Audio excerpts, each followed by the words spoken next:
Yeah, I feel like we're hitting some of the things you all were talking about. We've had a lot of ideas. We've talked a little bit about getting unstuck. We'll get a little bit more of that.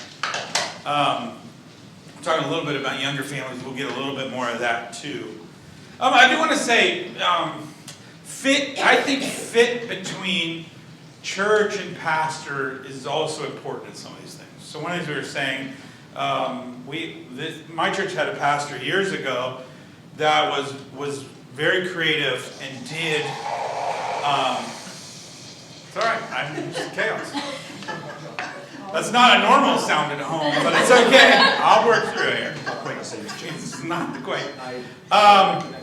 So my church used to do, like, they did this whole come to Bethlehem thing. Well, way back, I've been talking 40 years ago, where they would turn the entire church basement into Bethlehem. Like they'd pack sand in there, and they would like build walls. It was like Disney World. It really was crazy.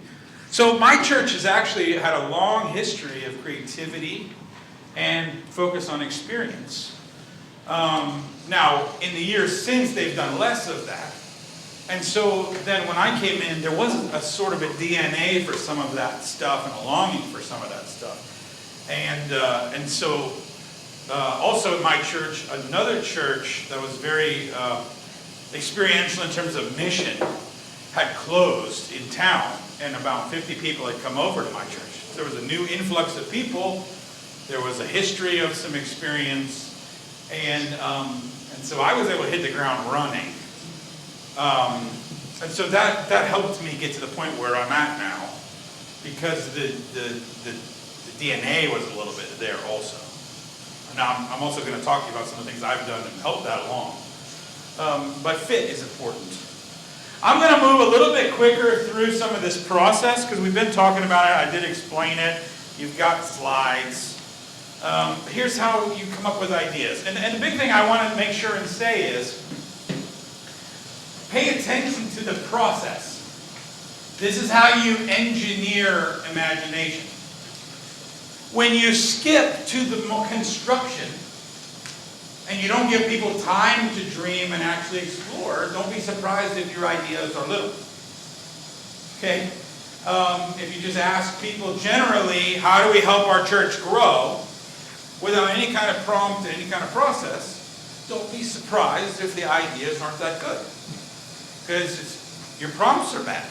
Your process is bad. It's not that people aren't creative, it's you didn't put them through a process to help them be creative. All right? Start with prompt. Blue sky is Disney's term for, like, anything can happen. We got a full blue sky. This could go anywhere. Okay? And so when you begin dreaming, you want to have this blue sky mentality. Anything can happen. No ideas are bad ideas. Totally uninhibited dreaming. This is very hard for people, let alone church people. Because there's probably people on your board that are the accountants, and they immediately want to shut ideas down. Okay, and evaluate the ideas. When you start, you can't evaluate ideas. You just got to have ideas. There will be plenty of time to evaluate later. When Imagineering starts, anything can happen. Okay? And part of what you're trying to do is explore the idea. What is it about this idea that's valuable?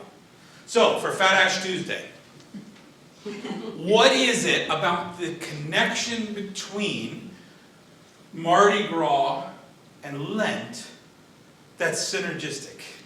Like, what is that transition like? Why do we feast before we fast? Well, it's because we don't fast as people that don't know about Easter. Like, we fast knowing Easter's coming, so it's not that sad. So we party, but then we go through the experience of Lent to prepare us for the celebration of Easter again. Okay? So what's in the idea? One of the big practices is field research. This is one of my favorite people. Joe Rohde was an Imagineer for years. He's known because he had this he puts earrings in, and he's traveled all these places. People give him earrings, so he's got just a ton of earrings hanging there. Just became a Disney legend this year. These are two fantastic, if you like what I'm talking about with Disney, These are two fantastic podcasts where he talks about the process of building Animal Kingdom and how you come up with more creative ideas. Like, I gave you this, right? So you can look this up. These are two podcasts you should listen to. But they are, I don't listen to the actual podcast, but I mean, those episodes are fantastic. And this is a two-parter. He's the guy that did Animal Kingdom. He's the guy that worked on Avatar World. He's the guy that was the head creator for the Tower of Terror remake into Guardians of the Galaxy. And so I'm sharing a lot of his ideas on process. Super interesting guy. Okay? And what he's known for is field research. He used to take his teams, when they made Animal Kingdom, they would just go for a long period of time to experience the place. Okay? Field research. Get involved. So, when I went to do my church renovation, my people went to visit other churches. They went to see what other churches did. And with online, it's great. They didn't even always have to go. They could look at 40 churches in an afternoon and see what they did for worship. And then I asked them some particular questions. Graham helped me with this. I said, I don't care what you like. Everybody likes different things. What speaks to you? What moves you? Where do you see God in this experience? You know, what touched you emotionally? Those are much better sort of questions. So he's famous for all this field research. And people say, well, that can be expensive. Yeah, but the ideas are so much better. And so one of the things I do a lot is I read a lot of stuff that's not Christian. And I watch, you are at a workshop that I created from a Disney Plus documentary about Imagineering. Okay, John Wesley used to say this way. He had a phrase for this. John Wesley used to say, pillage the Egyptians. Okay? And part of what he said, he was very methodical, hence Methodists. And he had one day a week where he expected pastors to read stuff that was not Christian. Because he said, they've got good ideas out there too. We're going to pillage the Egyptians. Okay, field research. So go visit. See what other people are doing. Go, if you want to be more experiential, go do some experiences. Okay? Go to an immersive restaurant with your worship team. Okay? Go be on an experience that's not, right? Go somewhere. Okay, concept development is when you actually start to put some drawings together. You start to say, well, what is this? Is this a communion experience? Is this a small group ministry? Is this a one-time thing, or does it need to be a sequence? Concepts, when you start saying, okay, well, what is this? It's still very free thought. Okay? You start to play with the idea, flesh it out a little bit. It's a lot of drawings. It's a lot of pictures. Okay? So this if you see this in Animal Kingdom, this eventually became this tree of life that's at the center of it. The giraffes are nowhere near the tree of life. This is a visual concept that somebody wrote as they were thinking of this idea. Okay? Throughout this, they're doing a lot of brainstorming. And I love these great little books they make on the field guides where Imagineers write about the parks, if you're a fan. Here's their rules of brainstorming. There is no such thing as a bad idea. We never know how one idea might lead into another one that's exactly right. This is what I have found. Most of the time, your first 3 ideas are not very good when you're working with people. What actually is great is idea 7. And really, it's idea 7 plus a little bit at 10. That's what the great idea is. Most people stop at 2, and they never get to truly great ideas because they got stuck. Rule number 2, we don't talk yet about why not. There'll be plenty of time for this. Here's what I do when I brainstorm in my church. We had, like a couple years ago, we had a vision retreat after COVID to say, who are we and where we're going? And we did some brainstorming there. And what I had is, everybody got 3 pieces of paper that they balled up. And they made snowballs. And as soon as somebody started to be negative or to critique an idea, they threw snowballs at the person that would do it. And you got to know your church. But my people loved it. Okay? And I had a couple people that got really hit with snowballs a couple times. But they got the lesson. They got the lesson. Right now isn't the time to critique. Nothing should stifle the flow of ideas. No buts, no can'ts, no stopping words. This is you want to teach brainstorming, there it is. And rule number 4, there's no such thing as bad idea. That's a repeat. But that's how serious they are about it. Yeah, go. One of the coolest, I like things that are bumper stickers, like really short phrases that catch your attention. And that summed up, I was In August, I spent some time listening to Daniel Levitin, a New York Times bestselling author. Yeah. He's now doing his 7th book on the book tour. And he made this comment that I'm not going to forget for a long time. He said, inside all of us, there's a creator and there's a critic. Don't ever let them in the same room at the same time. Yeah. Yeah. When the creator's doing their work, the critic's not around. Yeah. Then the critic has their own time. Yeah, it's the same thing when if you want to write, you have to write without editing. Those are different energies. Okay, there's writing and creating energy, and there's editing and figuring it out energy. And if you're trying to do both energies, they stifle each other. If you want to write, you write. Normally what I have to do is write my sermon, and I actually manuscript the sermon. So I want to plan out where I'm going. Then I got to leave it alone, and I come back and check it out. Okay? Yeah, brainstorming. So in your churches, a lot of times, if you're not getting a lot of good ideas, are you actually brainstorming, or are you just editing the first idea? That's very different. You can engineer a process where you're going to get better ideas. Then you start to design. The idea is still flexible now, but now it starts to move to actually designing. Okay, this is where budgetary concerns start to come up. Okay, how much is this going to cost? Do we need every piece of this, or is this the most important part and this part can sort of be moved? They get whittled down to actual decisions making. Okay, so for a long time when my church did stuff on the sanctuary, I wouldn't let them talk about the building. We did everything about worship. Where do we think worship's going? What do we think worship's going to be about? And then we started to say, what kind of space do we need to create that will actually help worship look like that? Okay? And it wasn't until then that we started to actually whittle down. Well, pulpit's got to go. We have all these walls. If you look back at my sanctuary, it's pretty. It was pretty, but it had all these walls between you and the cross, so you never looked up at the window. So one of the things we said, well, we want people's eyes drawn up. That was the whole purpose of this stained glass window. It's funny, when we got done, a bunch of people at my church have been, did we clean the window? And somebody even said, did we get a new window? Was this window always so pretty? No, it's probably dirtier than it's ever been, because it's really hard to dust all this construction stuff up there. But now, your eyes see it, because we took away all the walls.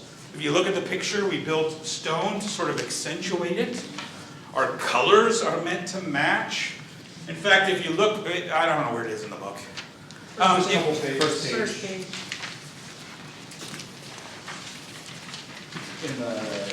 In the slides. Okay, go to page 20 in the field guide. You can see some before and after.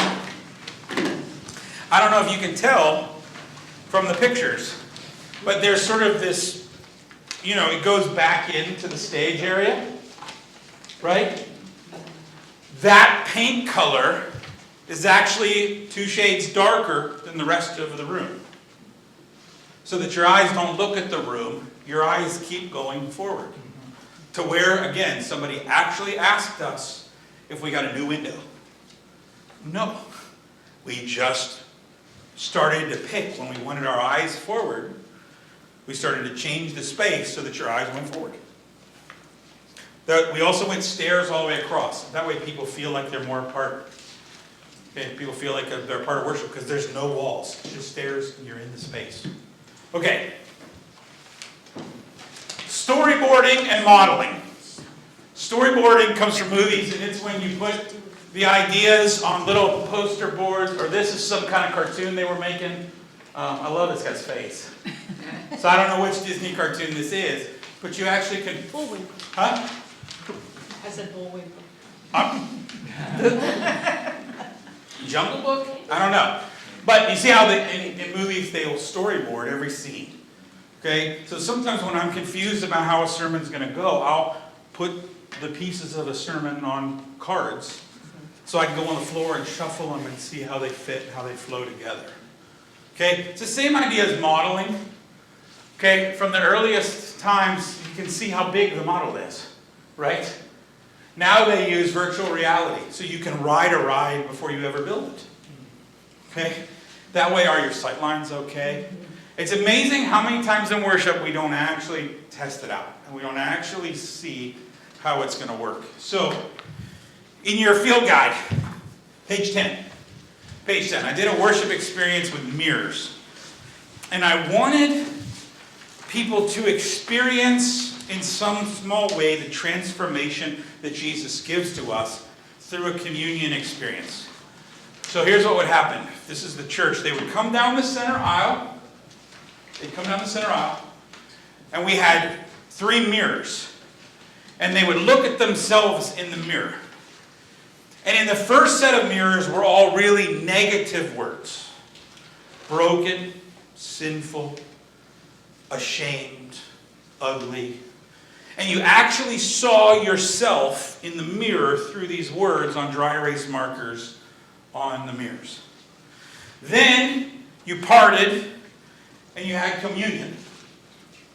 Right?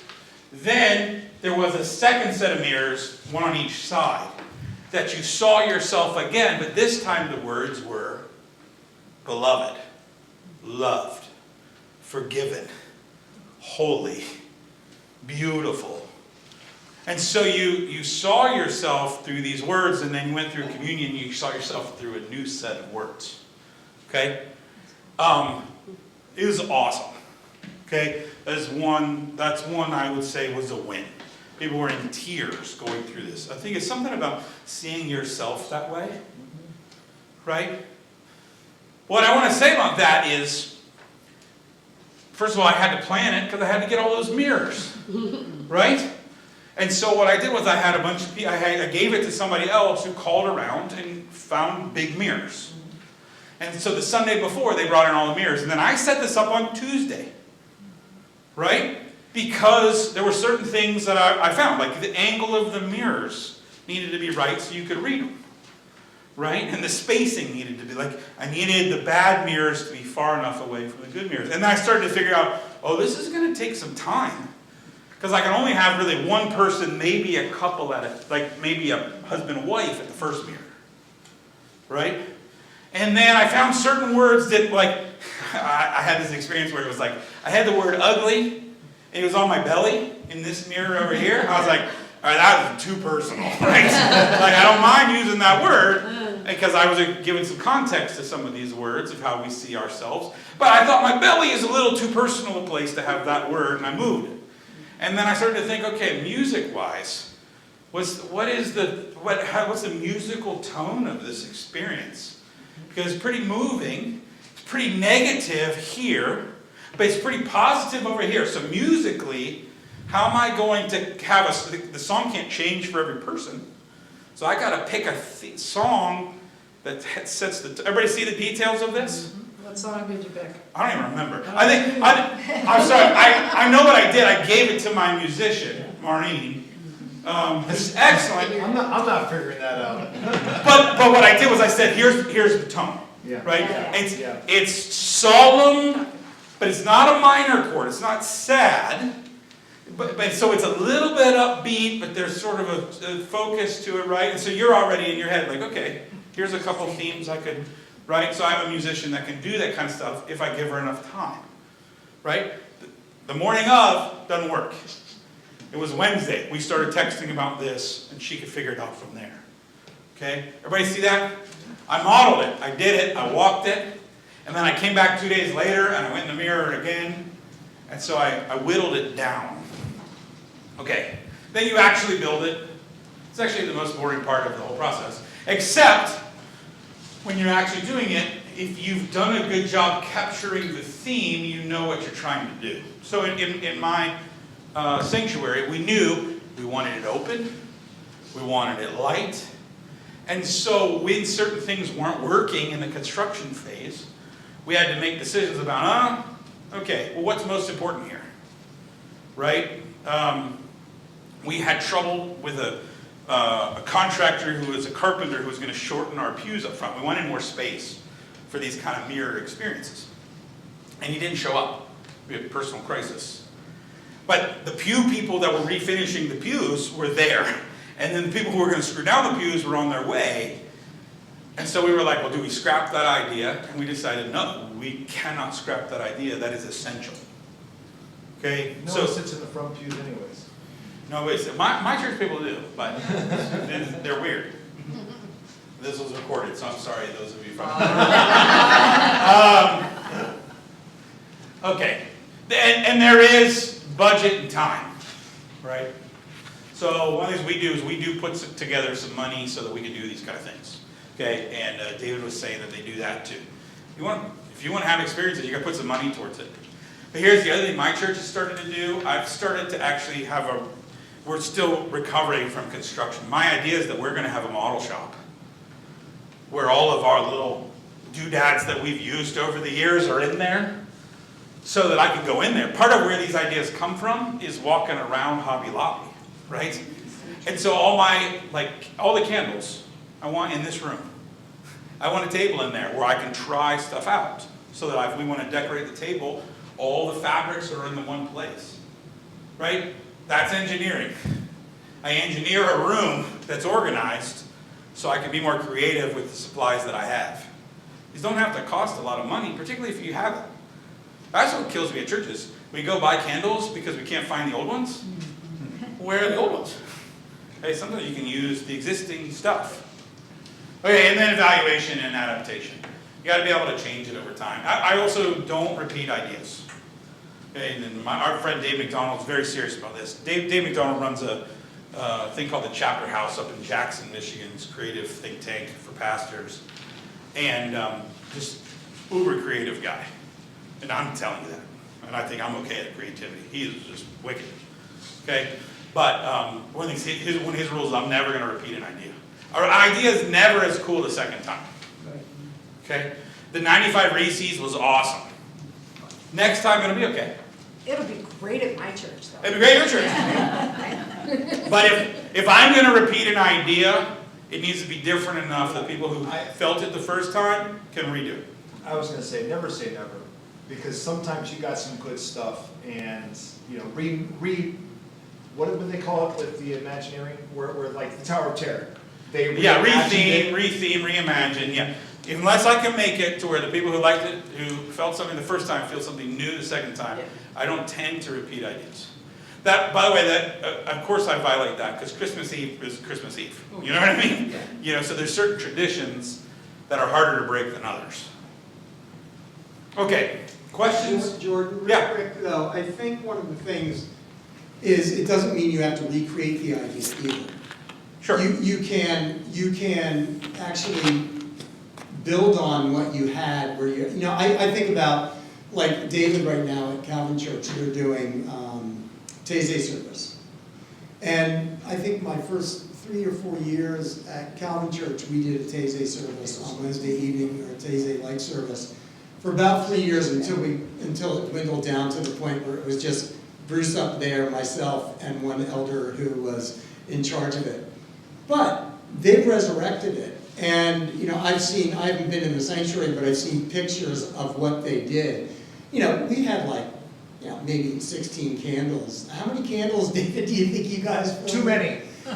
Maybe too many, but Too many. We're still trying to get it out of the carpet. Yeah, okay, but you easily had like 70 candles in there and had laid a stone path, and it was beautiful. And that's really recreating an idea, but really building on it in a way that makes it also feel new. Yeah, it's a good thought. Other thoughts, questions? Does everybody see the process? Yeah. Okay? If I had just come to my board and said, let's make modifications to our sanctuary, we probably would have done paint and carpet. Right? But we created a team and went on a year-long journey to explore worship. And we came up with something much better. Okay? So some of it isn't that your church isn't creative or people don't have ideas. It's that your process isn't that good. Okay? You got to brainstorm to have lots of ideas before you can whittle it down to good ones. That's not an imagination problem, it's an engineering problem. That's what I'm convinced a lot of church. And then here's the other thing about, the other thing I want to say about this process is your ability to execute ideas helps. Okay? Your ideas are never going to soar a lot above what people believe that you can accomplish. Okay? So over the years, I've done so many ideas But now my people come up with lots of ideas because they believe we can do it because we've done it a bunch, right? Even our sanctuary, we had already renovated the cafe in the back of our church. It was just this silly chapel that nobody had a purpose for. We made it into a coffee area. During COVID, we redid the social hall. We had added a playground and a gazebo outside. Like, I had 5 other construction projects that went really well, that built the confidence for everybody to say, let's take this on. Okay? And so you just gotta realize sometimes creating those processes helps build the confidence. So one of the things I say later in the slide, but it's kind of like this. Nobody who's homeless is buying guidebooks to Rome, right? You don't start dreaming about travel if it's not possible for you to travel. The opportunity, the possibility is part of what sparks the imagination. If you can't engineer it and pull it off, don't be surprised if nobody thinks of it. Okay? But the more you prove that you can do stuff, the more those ideas start to sort of build. To where now my people have crazy ideas. Okay? And now it's kind of reversing. Where I have to go back and shut up. I have to be like, well, that's a terrible idea. Nope, Jordan, say that on the inside. Okay? Because I got to let them dream. And sometimes, like my family ministries, we took. There's a whole couple pages on this in the field research. We took our Christian Ed, page 14. We took Christian Ed and we made it family ministries, and just sort of expanded it. And I've got this team that started doing these family events. We did a gingerbread house competition. You can see a chili cook-off. That gingerbread house competition is the most fierce competition I think I've ever been a part of. We're writing a rule book for this year. And people are coming. People were like pre-building, and it was like awesome. Okay, it was great. We did a movie night a couple weeks ago. You can see pictures there where we got a screen outside. We did a dance party. This year that we rented this foam machine, you see on page 5, and we had inflatables there too. We did it on the front of the church lawn. I've gotten probably 12 new visitors because of that. Yep. Because we did it on the front lawn. We never do stuff on the front lawn. But when it's a foam party, people are just stopping and jumping in to our church picnic. Okay? It's a blast. So I got that team is like really getting creative, and I have to be like, okay guys, we got to have a budget or something, right? Okay, here's a couple of good principles then. We've talked about process. Here's a couple of good Imagineering principles. We're talking about story, theming, attention to details, kinetics, transitions, and plussing. Okay, these are common Imagineering terms. A couple of these I'll go into more detail. Story, number 1. Story is fundamental to what they're trying to do. They're trying to create stories. Okay, a lot of what I try to do in worship is embody the story itself. And so, we did this a couple weeks ago. I was preaching on the Lamb being worthy to unseal the scroll. This was the bulletin. Okay, so we ordered some random like old-looking paper and we printed the scripture on it, and then we tied it, and then we got a seal. That is not a wax seal; it's a sticker. We bought a sticker, but it's red. It has a cool crown on it. And so everybody came in and had to unseal their bulletin. And then when I got to the sermon, I said, well, apparently, the way these seals worked, you have to be worthy to open the seal. And apparently everybody here thought you were worthy to open your bulletin because you didn't even ask me. And so I was talking about the Lamb. And then the next week when I was talking about seals, I didn't really have to explain it because everybody actually already experienced the seal. Right? So I was actually getting people a little bit engaged in the story. This is a great little book, Design is Storytelling. Have you seen this? Seen this book? So, the bulletin's a great example. Okay? The way you design things can actually tell its own story. Okay? The other thing I've been doing with bulletins quite a bit is building story into them. Where is that? Page 11 in the handout. So I showed you the scrolls. The other fun thing about we've been doing in Revelation, I had people draw pictures or make art of pictures from Revelation. like the weirdest stuff. And so my people's art has been the bulletin covers. And it's been a fun way to get people engaged in the story. So somebody actually made the 4 riders of the apocalypse there. And that's my son drew that dragon picture with all his heads. And then the bottom is a bulletin. Here, I was doing a thing on setting sail, just talking about how we journey through life using sail metaphors. And the first bulletin was about, the first sermon was about map. So I made the bulletin into a map.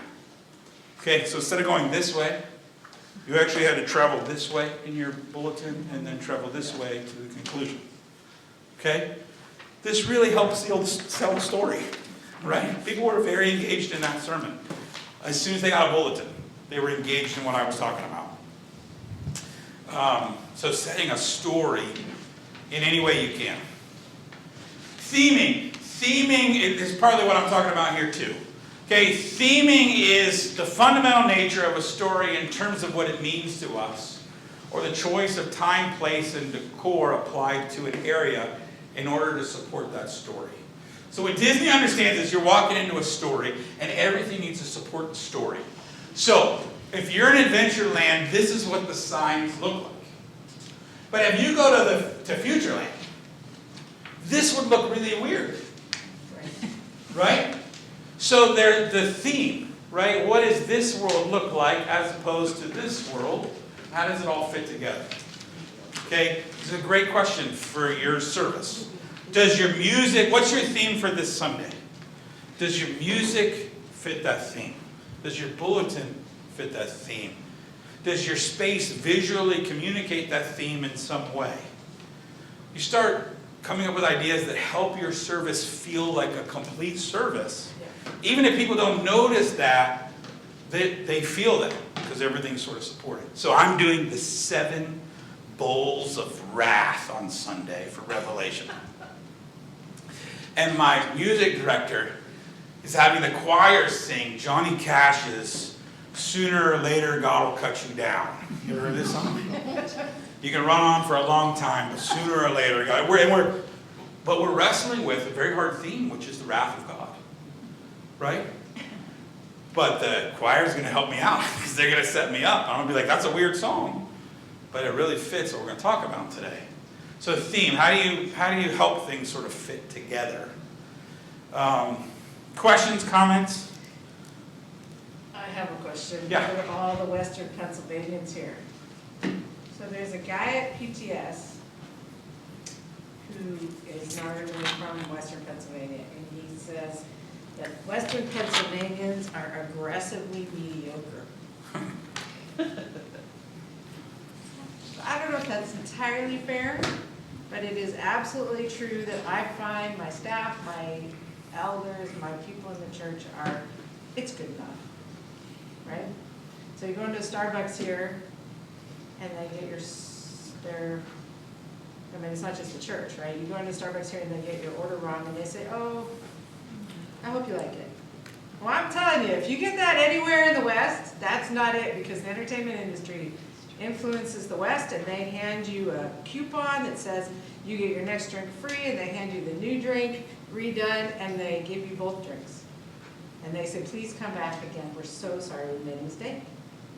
Right? What he's talking about customer service, it's the same idea. So I'm just curious, like, this is a real question. This is part of why I came here today.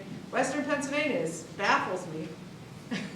How do you get your churches to, like, it can't be the pastor making all this energy. Jordan's got a fun church, etc., but that's partly because of who Jordan is.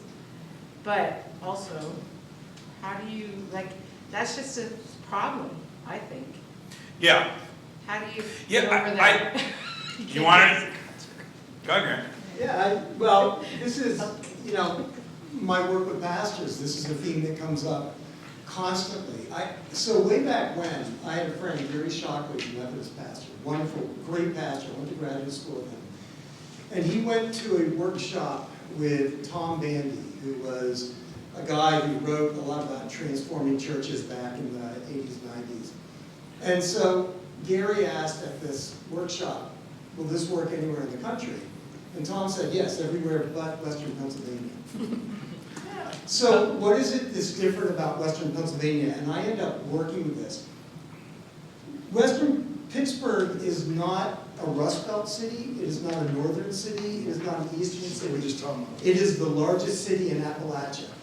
And Appalachia is an area where, going back to the 1700s, people with talent have come in, used the resources, made money, and then gone elsewhere, leaving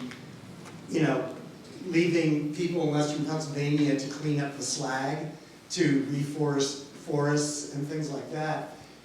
I think the thing that I realized was, having been from both Philadelphia and the Pittsburgh area,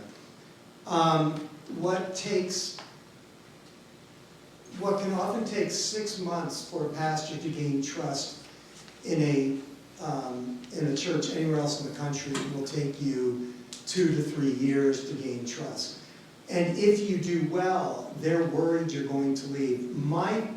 The whole time I was at Calvin Church, I was there 22 years. They caught every new members class we had. People would say, how long are you going to stay at this church? Everyone. How long are you going to stay at this Everyone, church? I get that too. Then they stopped asking, and I went to Samaritan. Actually, they weren't connected. But, I think that it's that people mistrust talent. It's not that they're mediocre. They're afraid that it might even be successful, but they're going to be left with pieces and in pieces. And I think a huge part of the work I do with pastors, especially coming from outside, is your ministry has to focus on helping people feel safe. And I think this is even true of the whole Imagineering process. Something Jordan hasn't talked about, but I know he has done. Throughout this whole process, Jordan really helped his congregation feel safe. They did not feel like he's going to leave if this works, and if they don't do it, he's going to leave. He's been kind of, I'm here with you. And I've seen that. Where else am I going to go? There's a lot of places you could go. But I think a large part of it is, largest city in Appalachia, people here are incredibly friendly, but they are not trusting. And I'll give a great example, last example from something a friend of mine said. Tried to make friends with somebody who'd moved into the area, it blew up, and she said to me, and this is why I only keep my friends from high school, because anybody else is just going to disappoint you. And to me, that captured Western Pennsylvania. Wow. But it can be worked through because, for 22 years our church grew, but we just emphasized safety, trust, and it's okay. And we did. Good. Well, and I'm not a native Western Pennsylvanian, but I think the important job of a pastor through this whole idea of Imagineering is going with things that the people of the congregation actually take on as theirs. Sure. Because I've seen it happen too many times in my own experience where changes are made and then people are devastated when the pastor leaves and they think they can't Right. keep that going because they really haven't bought into it. They've just It's one of the things let the pastor do it. Yeah. It's one of the things I tell pastors when I talk to them all the time is we are all interims. We are all interims. It may be a long-term interim or a short-term interim, but we're all interims. So you better build this in such a way it's not reliant on you. And then one of the healthiest sides of that for me was, so I had this team, we met for a year about worship, the future of worship, where are we going? And then we got to where, okay, we're going to present this idea to the congregation. We had talked this session about it. We're going to present our findings on who we are as a church, where worship's going, and how we want to proceed in changing our sanctuary to the congregation. And a couple people on my team said, Jordan, you cannot make this presentation. And I was like, what are you talking about? And they said, you are not, this isn't your church. They told me this. They said, this is not your church. And if you make the presentation, it's going to sound like it's coming from you and you're going to get all the flack from it. They said, you cannot make this presentation. We have to make this presentation. And so I introduced it. I said welcome, and I handed it over to them. And they did not do as good a job as I would have, okay? But it came from them. Right. And it was received very differently than if it had been from me. And then even as I then moderated questions from the congregation, they popped up and answered.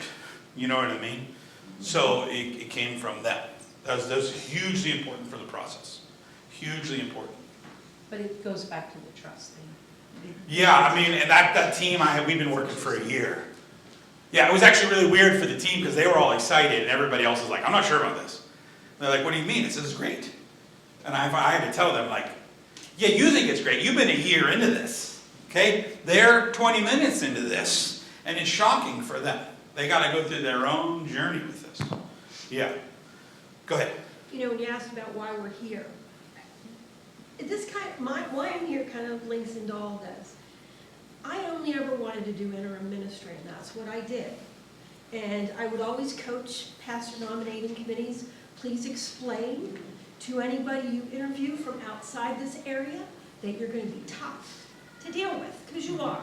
Let's be honest with pastors. And I would explain that to them, and they got it.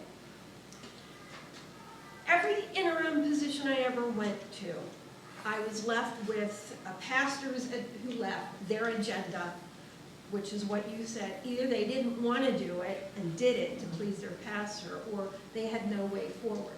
So I finally decided to get married to a congregation 5 years ago. And I said to them when I started, I'm not coming with an agenda. You're going to figure out where you're going and how you want to get there, and I will facilitate that. Which is great. And then COVID came, and it is southwestern Pennsylvania. So I'm here because 6 years later, they don't have any ideas. Yeah. So, okay. Phase 2. Okay. Well, one of the reasons why I think sometimes as a pastor, you got to get them started.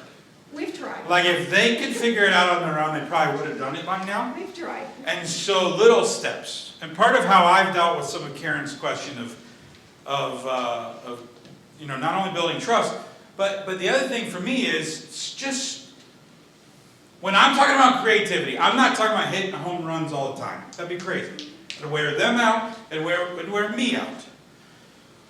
But I have a very high minimum standard for a worship service. Okay? Like, I don't have a high ceiling, I got a high floor. Okay? So like, my sermons are not all stand out. But I don't lay a lot of eggs because I've got a high minimum. So part of what you do is just over time you start to raise the bar of what this church can do, and then what a church can do is start to get confidence in your ability to execute. Okay? Again, this is the engineering side. Your ideas are never going to soar above what people believe they can execute, or what you've proven that they can do. So for a lot of Western Pennsylvania churches, part of the problem is not just lack of trust, it's lack of confidence. They don't think they can do much. Okay? And they're scared. Some people then get scared to try much because trying involves failure. So the other thing you got to do is you just got to make failure normal. Okay? I knew a pastor that gave an award every year at the annual meeting, the Turtle Award, for the organization, for the part of the church that stuck out their neck the most. And they gave an award for the biggest failure of the year. It's one of the things I said to my church earlier. We need way more failure around here. Like if we're hitting everything, we're not trying very cool ideas. Like we need more flops around here. And so part of that experimentation has got to be a part of the process. But for a lot of churches, it's not ideas, it's engineering. Okay, you actually execute the ideas. When you start to believe and prove that you can execute the ideas, then you build the trust and the confidence to keep that going. Here's another thing, and this I think fits right in. You want ideas to work, pay attention to details. Disney is amazing in details. Okay, this is Joe Rohde, that guy with the earrings. He said there are details within details within details to anchor you to the fact that we're talking about a real world. It's talking about Animal Kingdom. The details are where the emotions are. And a lot of our church services don't pay attention to the details. Okay? Can you get the details right? I like this idea of long, medium, and close shots. At Disney, you've got to be able to see the castle. You got to be able to walk up closer to the castle. You got to be able to go knock on the door. And at each level, the details got to fit. Okay?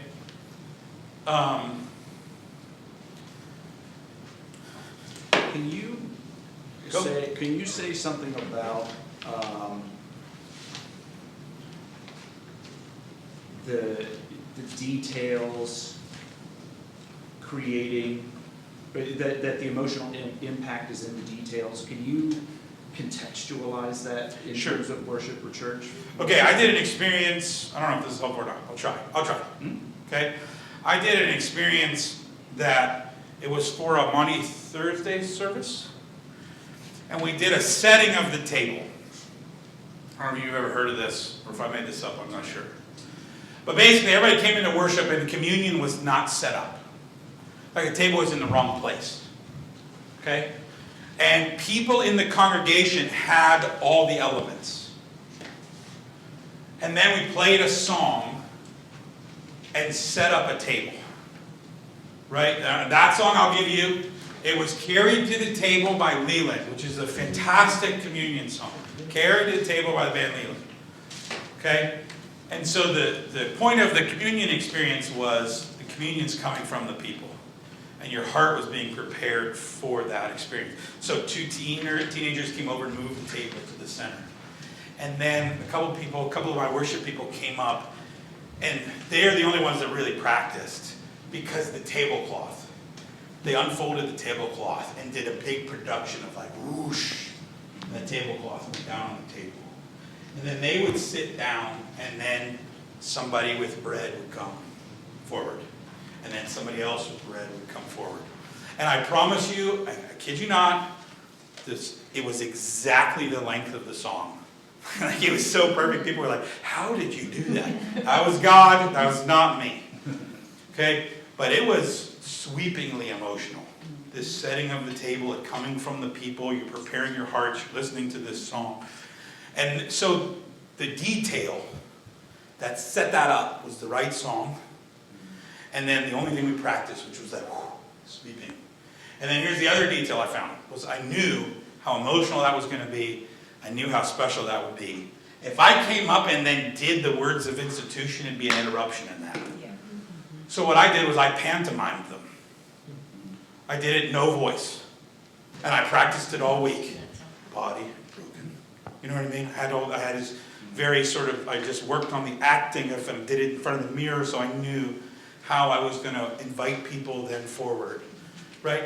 Those details are a lot of times in a service where the real emotion is, okay? In that case.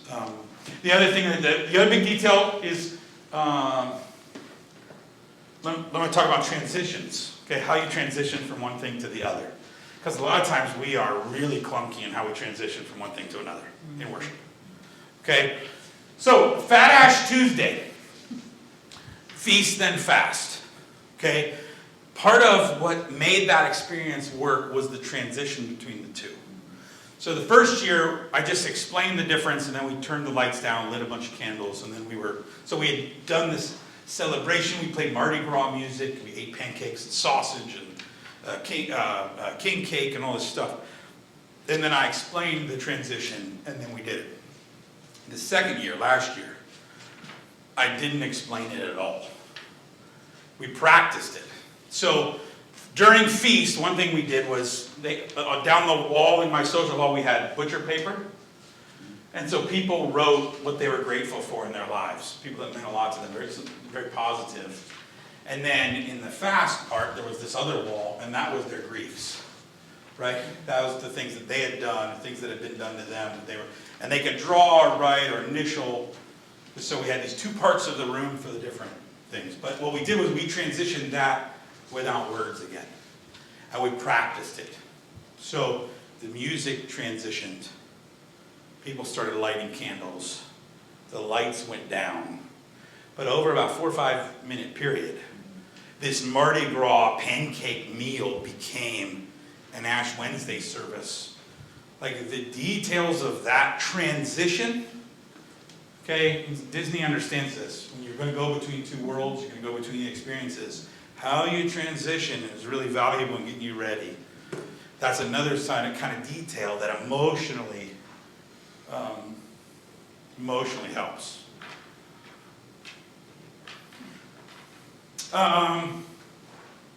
Did you get any pushback about it not being Wednesday? No, because nobody showed up. Everybody just wanted pancakes. No, I got nothing. I didn't have any. They wanted pancakes. Yeah.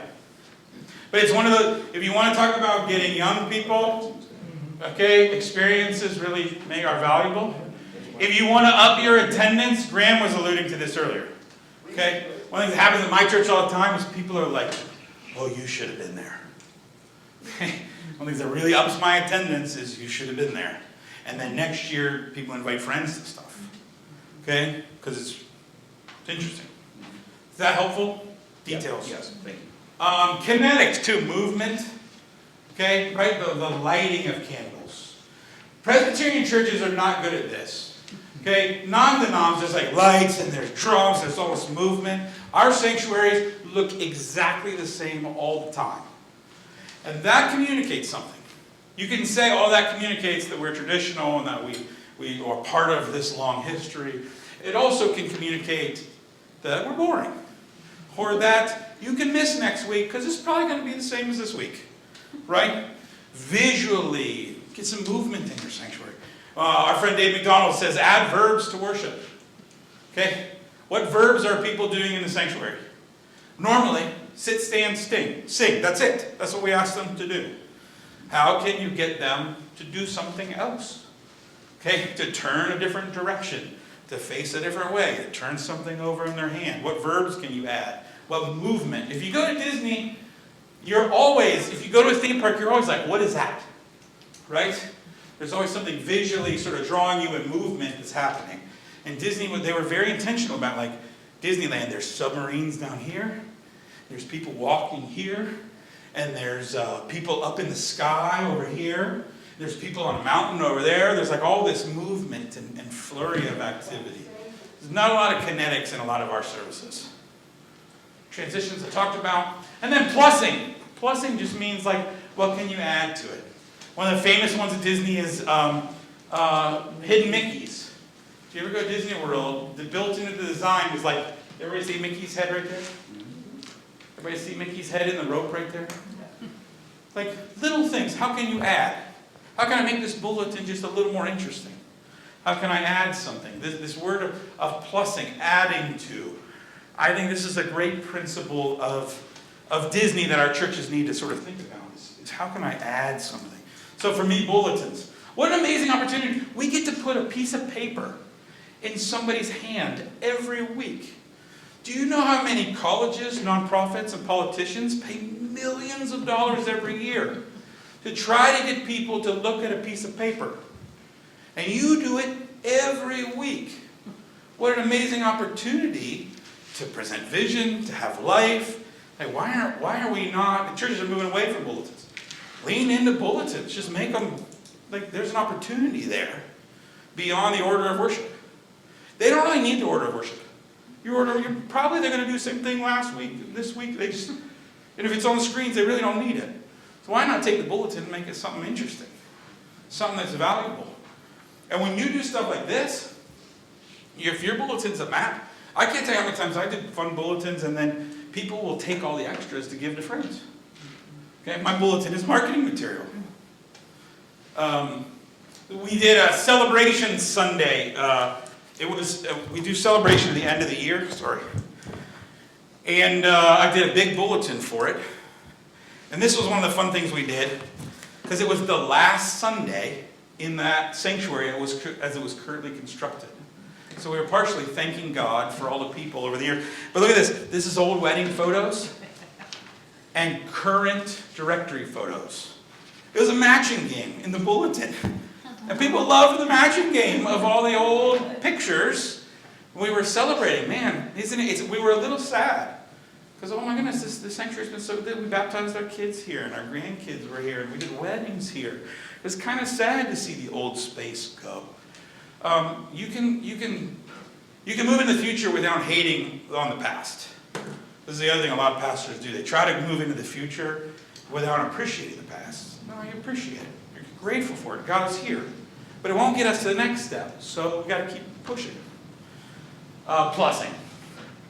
All right, I got about 15 minutes and like 30 more slides, but that's fine. Actually, a lot of this stuff at the end is stuff that we've been talking about all along. So we're in great shape. What's been standing out to you? I tell you what, let's take a minute, take 2 minutes, and just talk to a neighbor about what's really standing out to you and what we're talking about. Okay, what are some of your takeaways or lessons? What's going to stand out to you, Jamie?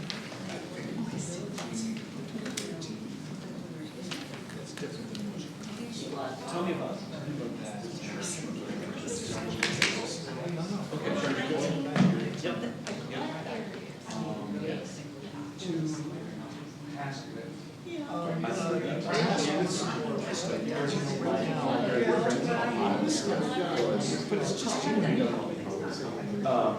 It's me. It's me. No, she wasn't.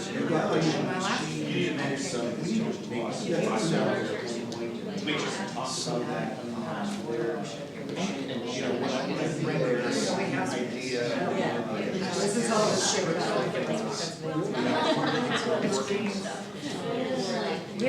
we have one side of the filter, which is 2 sides.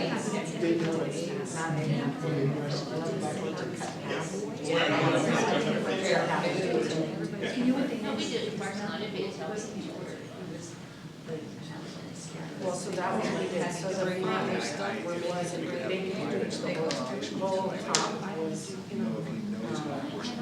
37 more seconds. and it was only for people visitors, sorry, visitors.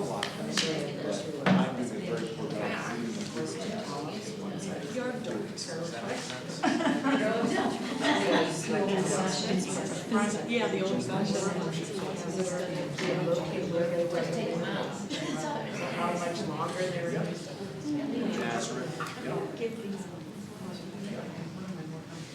Okay. Rapid fire a little bit. What's standing out to you? What are you thinking about? Go ahead. So if you have an environment of creativity and people are safe and things are being done, how do you handle the few voices of negativity other than throwing paper snowballs at them? It's therapeutic, that though. It would be, but it's there. You can have a majority and still be in the minority. Okay. I'll get there in a second. Okay, I'll get there in a second. Let me just get rapid fire. Where's everybody at? What have you been thinking about?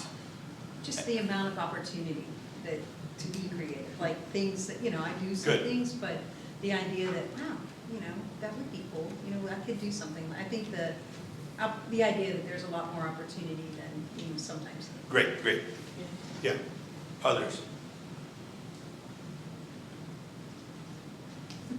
Yeah. We can get a lot of the inspiration and ideas even locally. I'm thinking 10 minutes from here on North Side. You've got Mattress Factory. You've got the Space Shop Museum. You've got Randy Lincoln, for crying out loud. And those things are very inspiring. And I take groups of teens and college agers there, and we have incredible discussions afterwards, just of ideas they get from walking through those places. Everybody knows the Science Center, but there are all these other things too. Sure. A lot of plunder the Egyptians. Yeah. Find inspiration wherever you can, for sure. I was laughing about you with Hobby Lobby, but inevitably, when I do wander in Hobby Lobby, I have come up with some pretty cool things. Sure. Like last Easter, they had like kids' little things they were Easter balls of cotton candy. And so I used that as like a kid's sermon. Wait, cotton candy disappears in your mouth. This idea that our sin is gone. It's just like what Easter means. It's like, it's not there. Sure. But there's a sweet taste that's left. Yeah. You know what I mean? And so kids loved it, but I was like, I would have never come up with that. I just happened to be walking through like cotton candy. Wait. For Easter? But don't underestimate the value of the prompt and the value of just walking around and thinking about that stuff. Mm-hmm. You start asking questions. How do I make this come alive? You'd be surprised what ideas you can come up with. You'd be surprised what ideas other people can come up with if you start asking the right questions of them. You know what I mean? That's where I'm at now. I'm trying to build a creative team that's doing a lot more of this, and taking on a lot more of this. Right? Yeah, I heard you whispering on this. Yeah, but yeah, how do I build a team that's doing this on the regular? My Imagineers. Yeah, for sure. Okay, let me say a couple things as we get to wrap up, and I'm going to get to the negativity as part of this. Okay, here's a couple key questions I have for your church. And you're applying this. Number one is, are you developing both imagination and engineering? Again, I said this earlier, many people think their people are not creative. I think a lot of times we just have an engineering problem. Okay? Like, for instance, if you don't know on Monday what you're preaching Sunday, don't be surprised if you don't get good ideas, and if nobody can help you with ideas.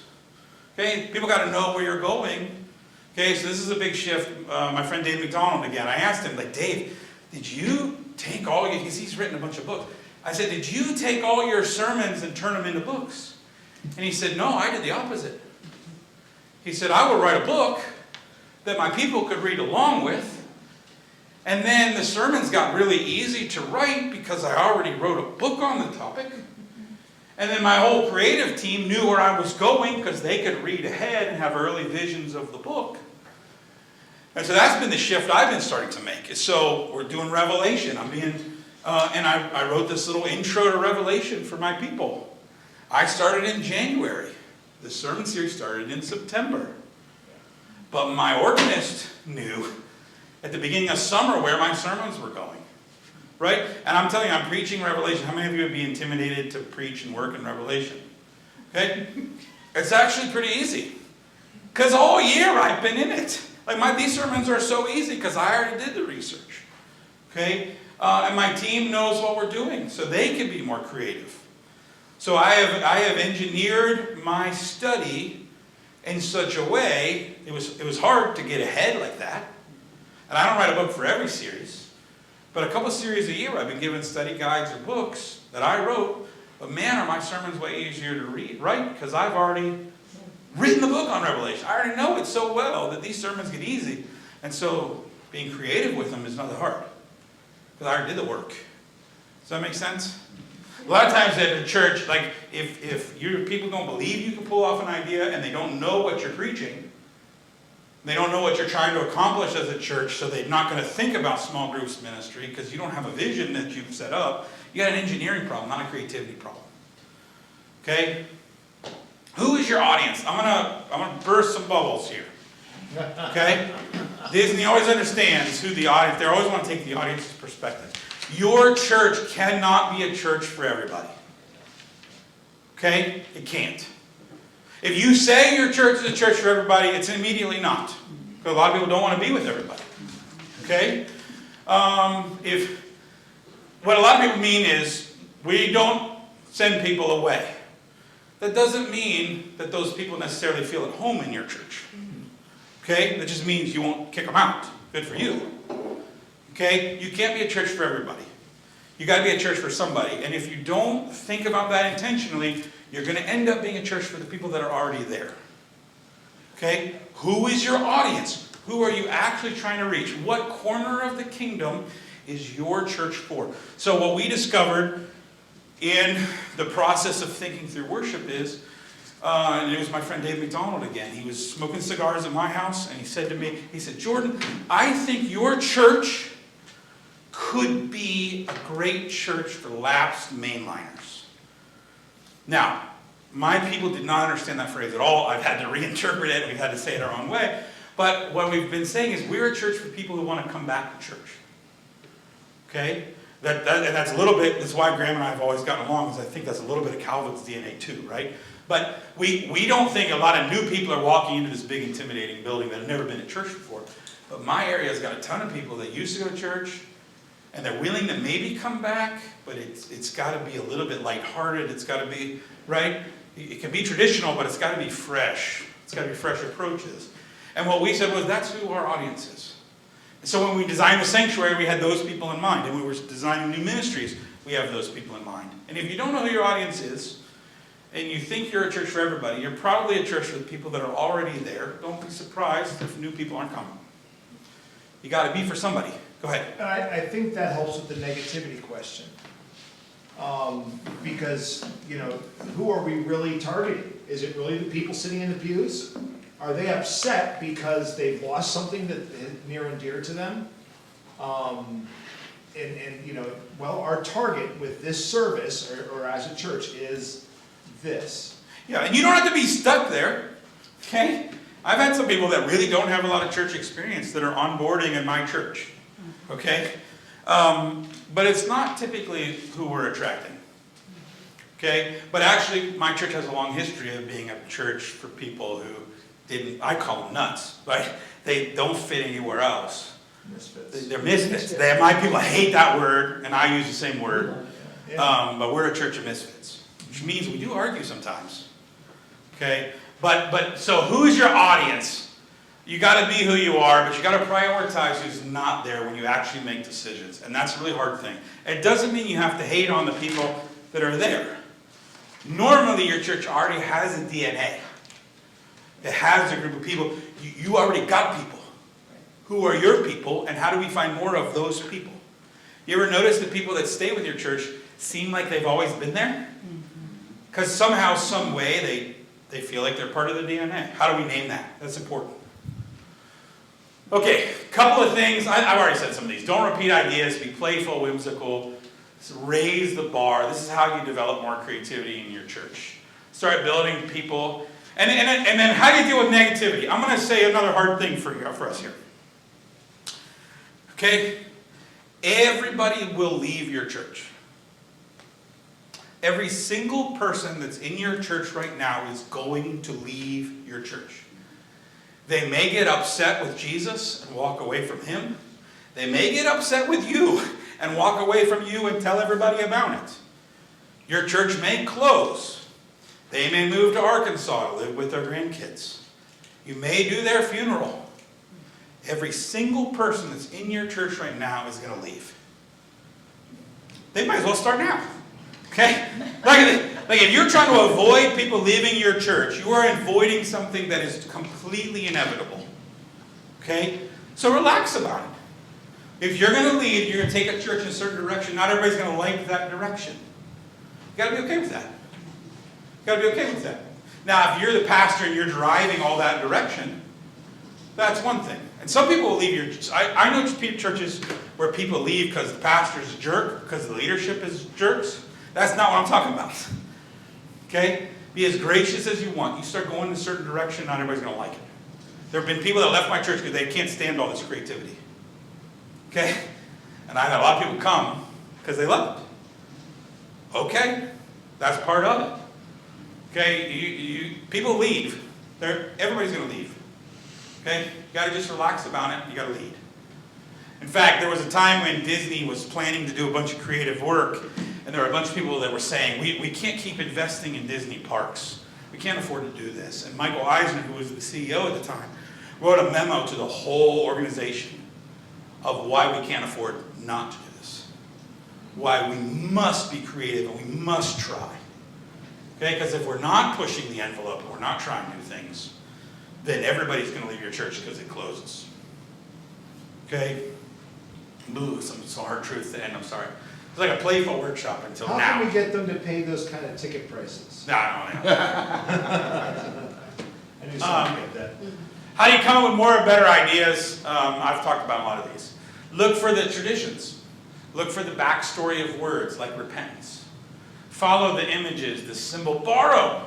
Remember we said this, but in Disney Star Tours, which was a fantastic ride, it was a flight simulator. Okay? For Tower of Terror, they worked with an elevator company. And the elevator company was so stressed. You want to do what with our elevators? Like we do all this safety stuff to be sure they don't drop. Now you want to drop them? Yeah. Beg, borrow, steal, find from wherever. This is another thing. Intensity and relaxation.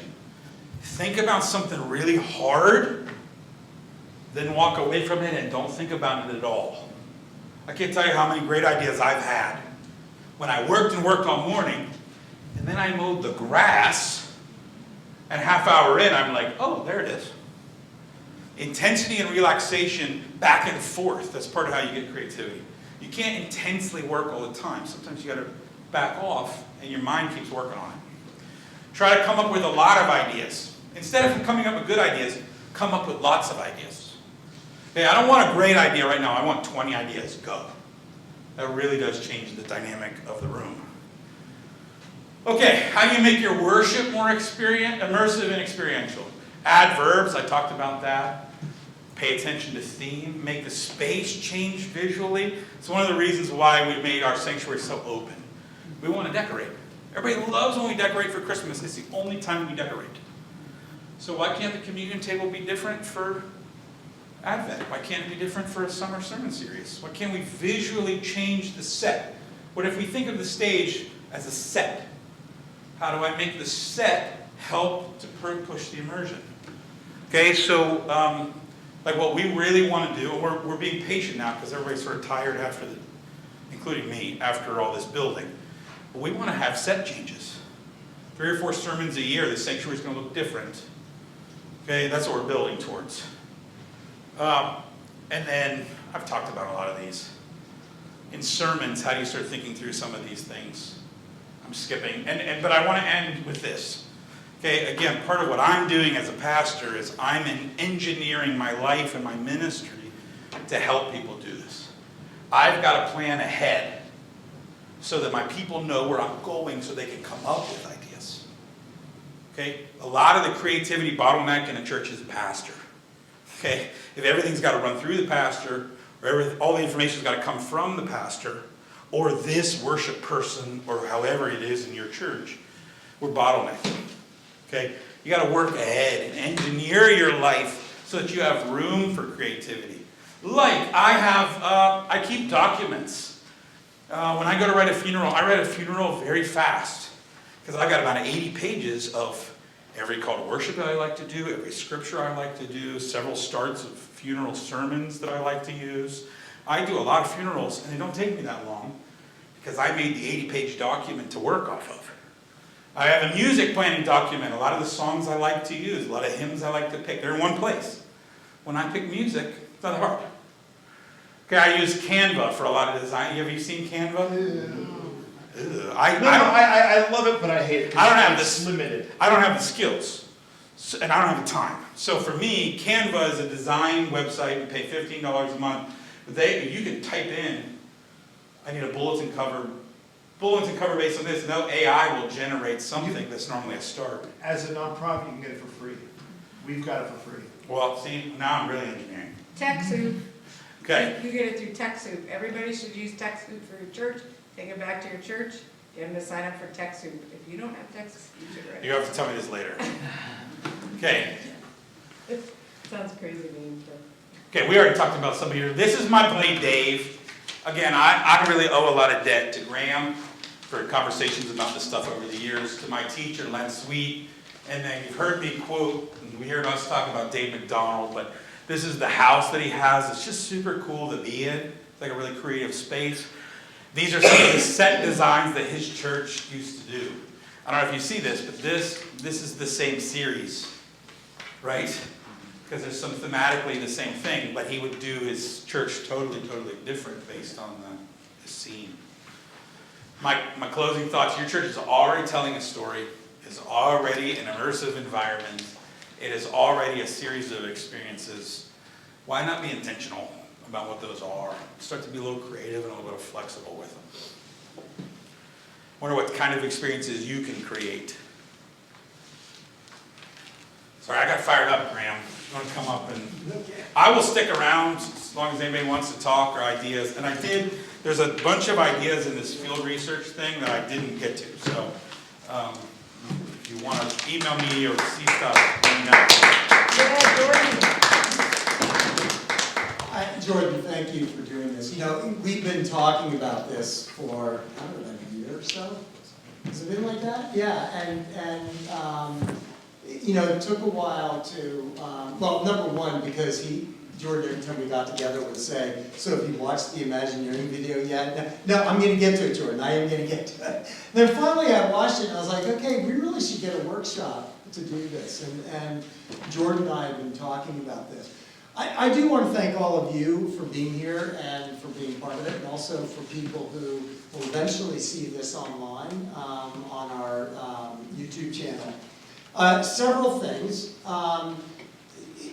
Some of you, this may be a first time. This gives you a smattering of kind of our approach to stuff that we're trying to do in our workshops to help churches, which is, Jordan talked about, go out and look at things that aren't in the church world. Go out and look at ideas that are coming from outside. That's a big part of what we do, is we purposely integrate ideas that are not in the church, because the church has had a tendency to always go back to the same wells. And so we integrate things from organizational psychology,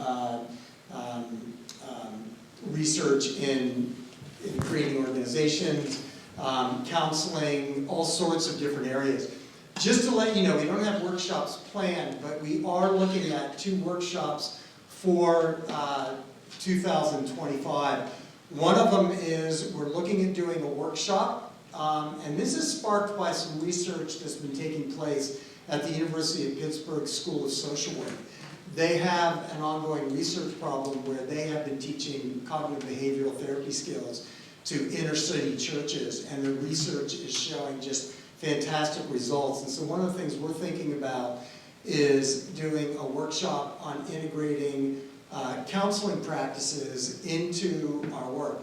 Cognitive behavioral therapy, narrative therapy, and also group therapy skills into this, which are incredible skills to learn. We're also talking with somebody about potentially doing a workshop on being intentional in creating intergenerational ministries. How do you create ministries, how do you create education programs that aren't for each generation, but are for all the generations at the same time? So those are some of the upcoming ideas. If you have ideas for things you think might be helpful, feel free to go to our website, find my email, and email me. I will tell you, the main thing is, if you have an idea for how we need to teach the theology of this, or the theology of that, you will not get very far with me. But if you have an idea that's integrating an idea that is outside the church that you think will be part of the church, can actually help the church, especially if it's based on experiences, we are very open to that idea. So I do want to thank you all for being part of this. We will be making this presentation available on our website. We'll probably do a part 1 and a part 2 around the breaks.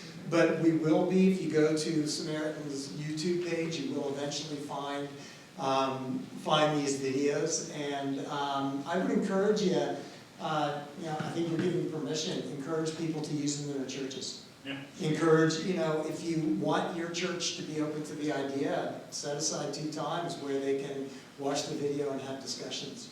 So, I'm going to close this with a prayer. Gracious and holy God, Lord, thank you for Jordan's work on all of this, of not just these ideas, but living out a life of being open to new ideas, to new thoughts, to new experiences, and then having the courage to lead his church through it. And because of that, thank you for bringing him here and giving us the opportunity to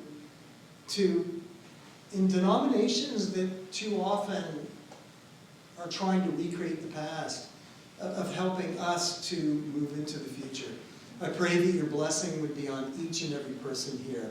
Fill them with light, with grace, with peace, with joy, with love, and with you. And Lord, we ask this in Christ's name.